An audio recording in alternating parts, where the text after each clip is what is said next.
The Justice Department has just spoken out in the most certain terms to date at the highest levels on the Giuliani-led fraudulent electors scheme, which MSNBC's Rachel Maddow and here on The Beat we have been reporting on extensively. Here's the news. The Deputy Attorney General saying in a new statement to CNN they are formally investigating the fake elector certifications.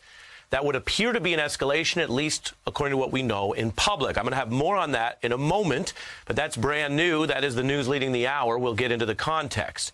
Meanwhile, the other developments that relate to all of this January 6th business is the committee now scouring those Trump documents that he failed to hide, losing at the Supreme Court. It was just last week. A lot's been going on. But you may remember it was just last week that the Supreme Court handed down that big 8-1 decision, a stringing rebuke for Trump. And for people who say, how does this all work? Does anything matter? Well, the rule of law is holding. The Supreme Court made that ruling, and now here, days later, the committee is receiving and processing what looks to be about 770 pages of once secret documents from inside the inner sanctum and the upper levels of the Trump White House. What's in there? Well, the short answer is we don't have all the text yet, but we do have reporting here on some of the examples, the categories, meeting notes at that time when they were preparing for January 6th. Drafts of the actual January 6th speech, which could be incriminating. We know Trump wanted to hide it, as well as high-level correspondence that could be emails, notes, communications from then White House Chief of Staff Mark Meadows. The Meadows notes are believed to include information about the high-stakes briefings, calls, and Oval Office meetings at that time. Now, I want to be clear. Stay with me for a minute when you think about Oval Office meetings.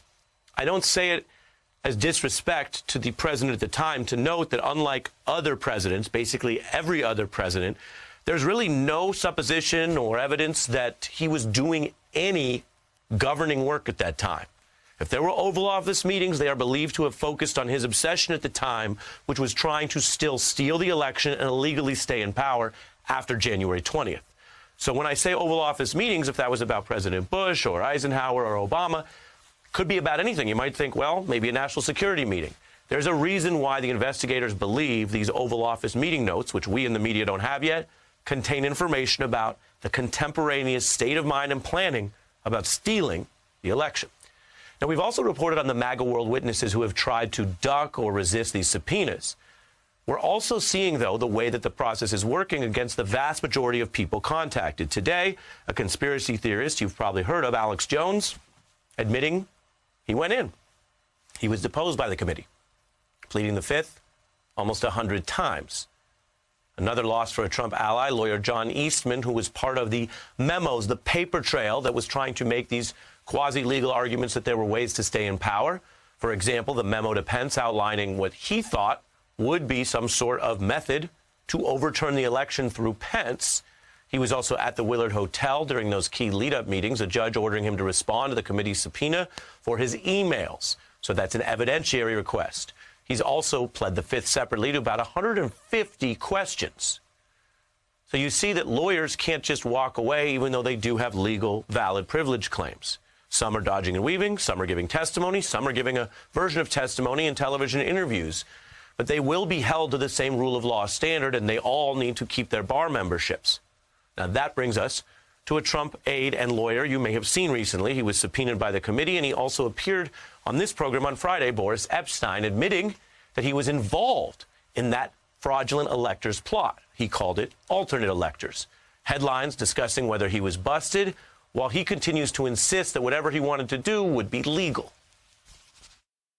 Everything that was done illegally by the Trump legal team, according to the rules and under the leadership of Rudy Giuliani. We fought for the truth.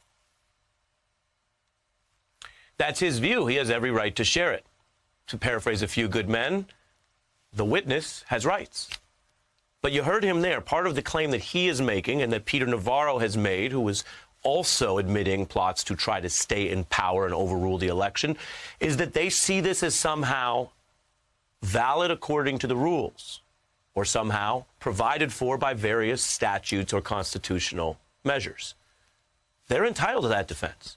The news tonight is the feds are investigating this as a criminal matter.